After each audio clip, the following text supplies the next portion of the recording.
Tesla is rolling in dough. I don't know where they hide it or how they do what they do, but I can tell you right now, I work for several different big automotive companies in Europe, in Japan, and here in the United States. And I can tell you what, nobody can do that. Nobody, absolutely nobody. Nobody.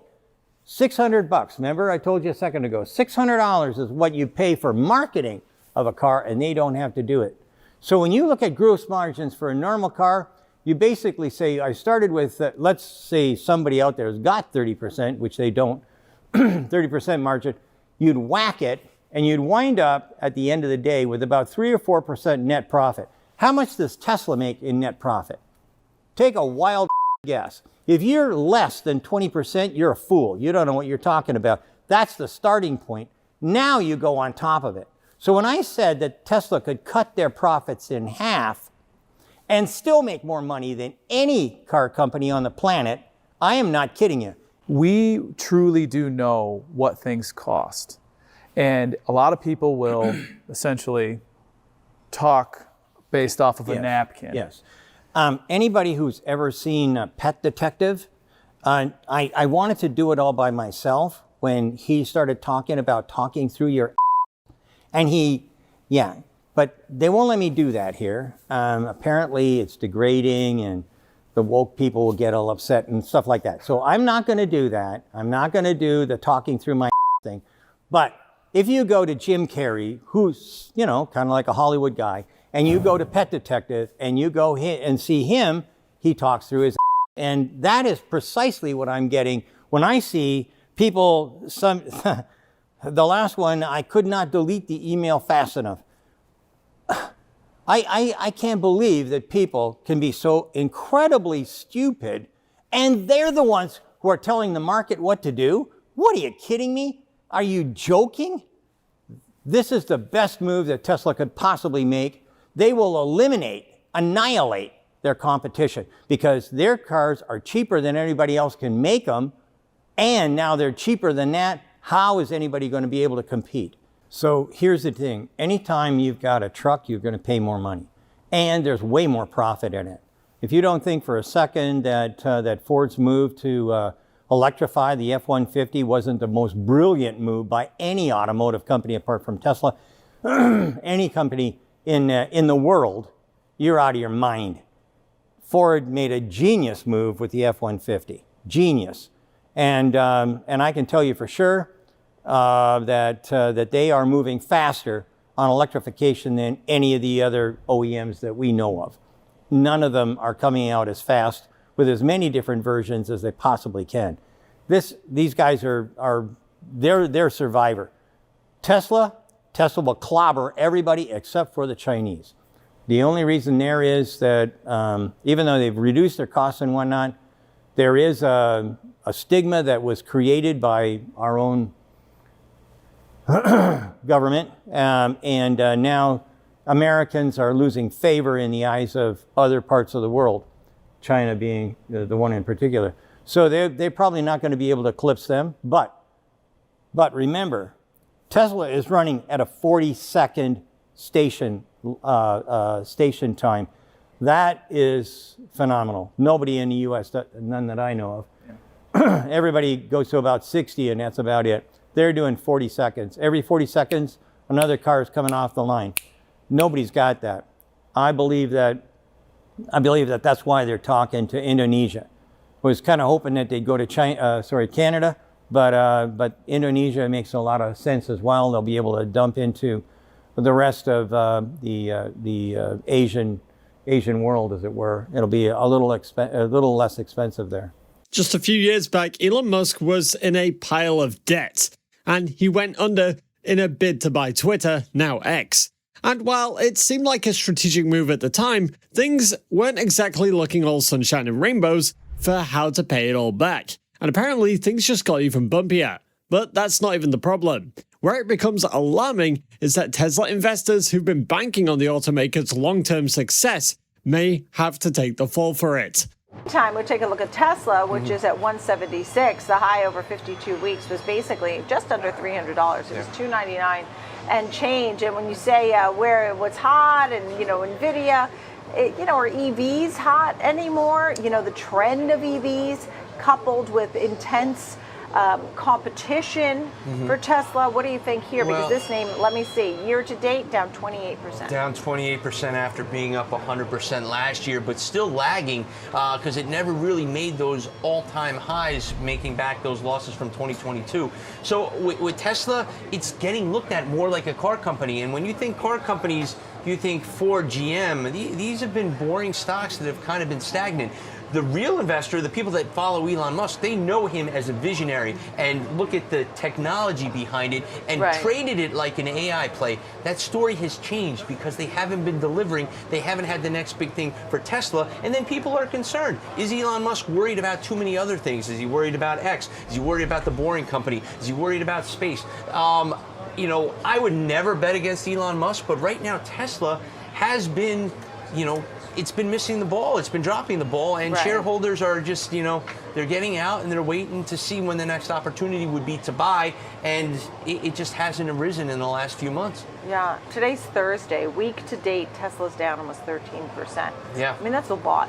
It is. That's a lot. That's a big move, particularly when the S&P's at new highs. So Elon Musk's acquisition of Twitter came with a lot of noise, not only because the Tesla CEO will have to manage two large companies, but will also have the financial consequences that come with it. And now banks that were supposed to be secretly helping out are throwing their hands up and walking away. So here's the lowdown.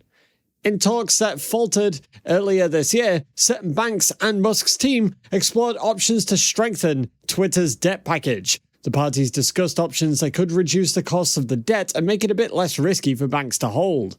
But things didn't go as planned, and maybe Tesla investors will need to be vigilant at this point. Today, we're going to explore how this latest X saga could affect Tesla and the steps that Elon Musk may have to take to avoid any future catastrophe for Tesla. So let's dive in. Let's check in on some of the top calls of the day. We'll start with Tesla shares. They're dropping for a third day in a row. Today's news, Julie, is that a very well-known Tesla bull, that would be Adam Jonas from Morgan Stanley. Adam takes out the red pen and starts cutting. Does maintain his buy rating, we want to stress that, but does cut his price target, takes that down to 320, and tells his clients the company could report a loss this year based on GAAP accounting. EV demand slowing, he tells them. Companies are dumping their EVs. Hybrids competing for the marginal EV buyer, he says. And this coming, of course, as Tesla's stock has really suffered a rough slide so far this year. We're down about 30% now. Yeah, you could argue even that Jonas is a little bit late to the party. A lot of what he talks about in his note is stuff that other people who are not as sanguine on Tesla have been talking about in this market already. One of the interesting points here, he says that Tesla's product is relatively aged. That it is, that the other major automakers are sort of earlier in their cycles, which has been a disadvantage for them. At this point, he says, maybe Tesla's product is not as exciting. And many analysts on the street are waiting, of course, for them to come out with their next mass market automobile. So that's something to consider as well. He's also talking about the penetration of Tesla in the mature markets like California, for example, already. And he also, of course, talks about competition in China. Yeah. You read this note, it was so downbeat. You kind of felt like, why is he still overweight? He explains to his clients, listen, because I think it's an auto stock, but I also think this is an energy play, an AI play, a robotics play. When Elon Musk bought Twitter, he wasn't exactly paying cash up front. Instead, he borrowed a hefty chunk of change from a group of big shot banks. The plan was for these banks to then sell off this debt to investors, kind of like spreading the responsibility around. But they eventually got stuck because investors weren't exactly lining up to buy. The thing is, Twitter isn't exactly a guaranteed gold mine right now, and this debt came with a hefty buyer beware sign, which the banks ignored, and now Tesla investors have got to pay for it. Hey guys, welcome back to Tesla Tomorrow. According to recent reports, a bank group spearheaded by Morgan Stanley recently held discussions with Elon Musk and his team about refinancing a roughly $12.5 billion debt package that supported the tech billionaire's take private of the social media platform Twitter. These banks were whispering amongst themselves about chipping in some extra cash. basically helping out Elon Musk by making the debt more attractive to investors. But that seems to be dead in the water. And that leaves investors with one question. Will Tesla stock take a tumble because of this? Let's find out. Before we do though, if you're liking this type of content, hit that like button, subscribe, and turn on post notifications to keep up to date on everything going on with Tesla. Twitter's debt is turning into a hot potato, and the banks are like, not my problem anymore, leaving Elon Musk with a few not-so-great options. One possibility swirling around is him selling off some of his Tesla shares in a move that could have some serious consequences. Now, this is not to say that Elon Musk will surely sell his Tesla shares, but what if he does? Let's take a look. Truth be told, Elon Musk is like the king of Tesla stock, and he owns a lot of shares, and when a big player like him sells, well, let's just say investors tend to get nervous. One reason for this is that it can be seen of Musk himself thinking that Tesla stock is overpriced, or he may need cash for something else, like the giant Twitter debt. Either way, it usually sends the stock price down. This can be a bit of a bummer for Tesla shareholders, those of whom have hitched their wagon to Musk's electric car dream. And so Elon Musk starts dumping shares, and it could have a domino effect if he does that, with other investors freaking out and selling too, and suddenly the stock price could be plummeting faster than a rogue roadster in space. We're taking a look at Tesla. It's in focus. The stock has been under pressure. It's down about 28% this year alone. Tony Zapparo's with us, CEO of Equity Set, to talk about the name here. Your thoughts about Tesla? I mean, what's the big picture on Tesla? What do we need to know? Definitely. Thank you for having me. Great to talk with you, Anna. And so the biggest thing on Tesla that we feel like is it's a trader's market. And so when we're looking at it, we see year over year, it's been experiencing what we consider a multiple compression. Revenue income has been increasing, yet price to earnings, price to sales, price to book has constantly been going down. And so our whole narrative is in the short term, we're looking really at two gaps that occurred. One about a year and a half ago was down at the 145 level, and the one above happened about 6 months ago, was at the 290 level. And for about the last 3-4 months, we've actually been pretty bearish on the name, thinking that it's going to actually go down, cover the 145, maybe take another hit at 100, but then really bottom out and maybe start to head higher. Well, that's terrible for the shareholders if they see 145 or they see 100 and it bottoms out and head higher. Head higher to what? 120? I mean, where do you think it's going to head after that? It might take a little time, but honestly, we're thinking it might head up back to 290. So it might take 6 months, a year, but one thing we know about Tesla is you really can't predict where those shareholders take it. And so we think it could rip to a 200% gain in the medium term. That's interesting.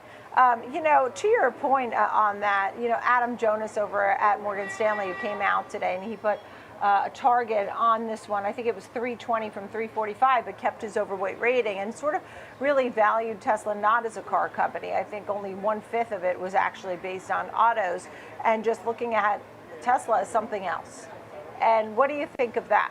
I mean, when you view Tesla, do you view it as a car company or a tech company or an energy company? I mean, what is this? AI? Yeah.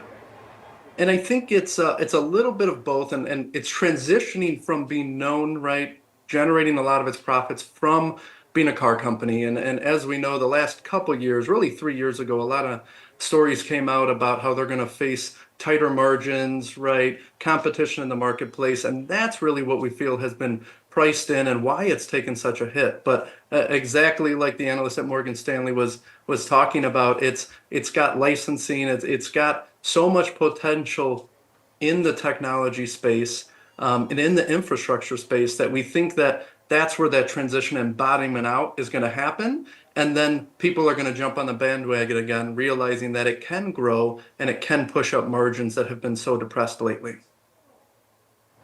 In a filing submitted to the SEC in 2022, Elon Musk declared that he'd sold around 19,500,000 shares of Tesla over 3 days in November, all of which were worth around $3.95 billion. And after all this, Tesla shares dropped more than 7%, closing at $177.59, its lowest in about 2 years. And that further plunged the company's share price, which was already at an all-time low.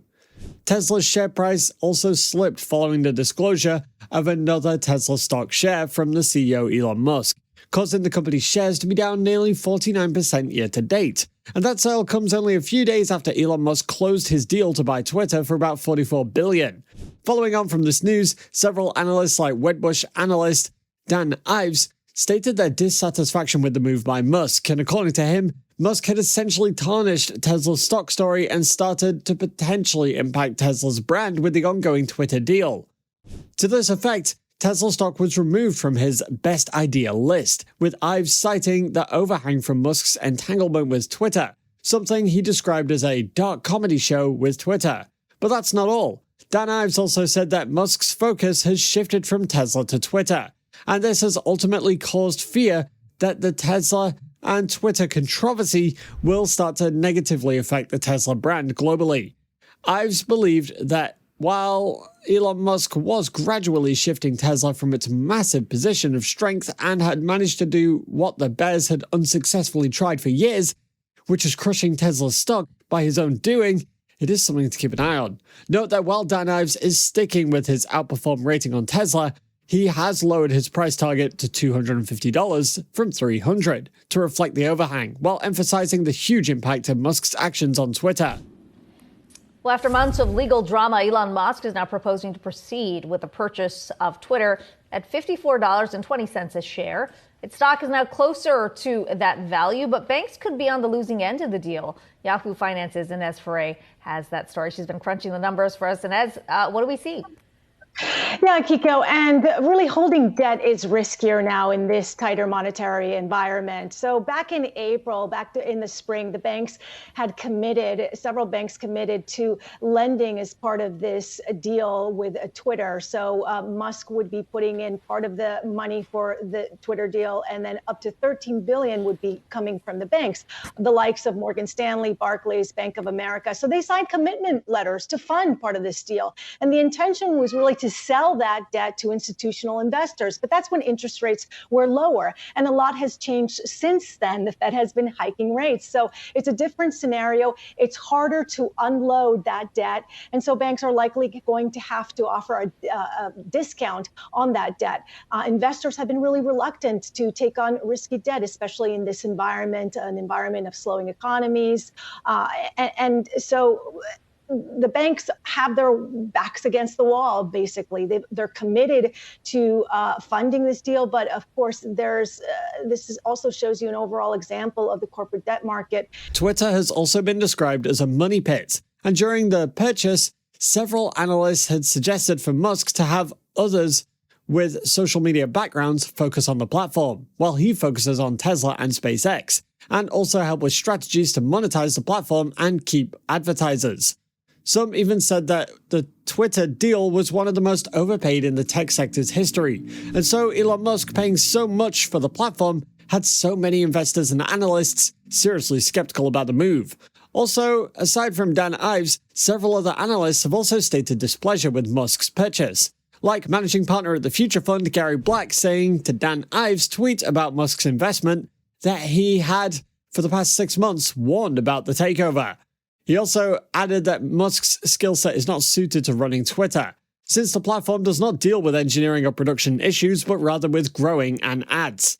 Musk has high hopes for Twitter and Tesla, but his new Twitter business, and even more his decision to unload close to $4 billion worth of Tesla shares into the business, left many Tesla investors unsure of what the next plan is. So some other key supporters of the car company are even warning of Musk's credibility being on the line.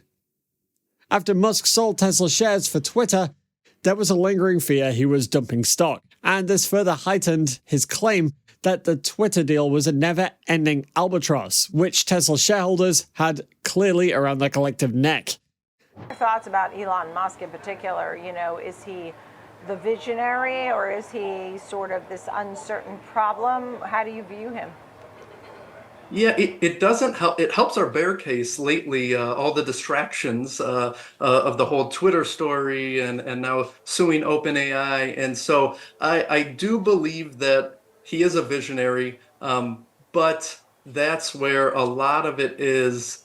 It's just thrown to public opinion. And so I think it gets off track a lot, but I think also what he's proven is he can build a business, he can build market cap, and he could sell a lot of whatever it is he feels he needs to build to sell. And so in the short term, we look at it as that's what's also helping it take the price down, because people are scared. They don't know what the heck he's doing. But longer term, we feel that could play out to the advantage of owning it and a shareholder. You know, there was a time that Elon Musk was saying OpenAI, he wanted it open source and that it wasn't about money. And now, you know, OpenAI has been fighting back and in fact releasing some emails saying that he was sort of supporting some profitable ideas and maybe even combining it with Tesla. You know, you also have him, there were released stories about drugs, so there's the uncertainty about Twitter and so on and so on. But he has led Tesla to lead in this. There's no uncertainty, you know, that's very clear. He's made it very clear that Tesla has been a leader in EVs. Final thoughts. The really long-term, exactly kind of you're saying, playing off the thoughts of he's a visionary, and unfortunately, with a lot of visionaries with high public exposure, he's just getting distracted by the shiny objects, and we feel that's taking away from a lot of what he can and have built. And so really we think in the short term, supporting the bear case of we're probably going to be revisiting the low 100s, but if it does get there, pretty strong buy-in, in our opinion, of it's a strong fundamental business, Tesla that is, and we feel that they're on the trajectory up of increasing margins, gross profit, and continuing to stabilize revenue. And we think that's might send it up to that 320 level. Wow, 320. There are some who say that Musk selling some Tesla shares wouldn't be the end of the world. Tesla's a growing company, and the future's looking bright for EVs. But it's definitely a risk, and it wouldn't be the first time Musk's actions have sent Tesla stock on a rollercoaster ride. So what's the takeaway? For one, Musk selling Tesla shares to solve Twitter's debt fiasco is a possibility. But it's a risky one, and it could spook investors and send Tesla stock tumbling into freefall. So what do we need to do then? Well, hopefully, instead of selling Tesla shares, Musk could find a way to fix this Tesla mess, and the Twitter one too, without throwing Tesla under the bus. And it may also help the banks, and it's gonna be tough, but it might happen. Elon Musk may also have to dig deeper into his own pockets, but overall the situation adds another layer of drama to the already wild saga of Musk's Twitter takeover. What do you think though? Will Tesla be affected in any way? Let us know down below. And if you want to know more about what Tesla's been up to over the last few days, go ahead and click on this next video on your screen. See you there.